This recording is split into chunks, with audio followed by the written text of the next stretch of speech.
Hi, it's time for another installment of Tips and Tricks with Mrs. Romito. Today we're going to be talking about demonstrating your depth of learning.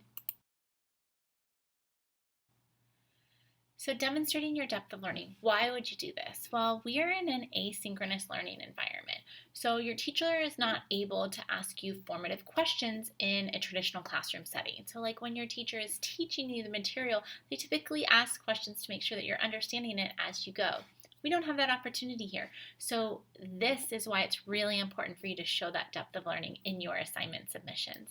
Additionally, this is your time to shine. Really show your instructor everything you learned while learning and working in this module. So how do you show this depth of learning? How do you showcase it?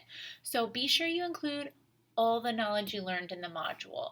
And when I say this, it's really important to review it against any rubrics or grading criteria that are provided for you, and for you to understand what gain knowledge you are being asked to showcase.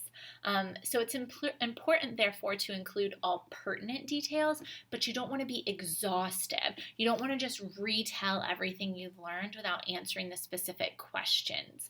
So make sure that while you are very detailed, you are not exhaustive when you are showcasing your depth of learning.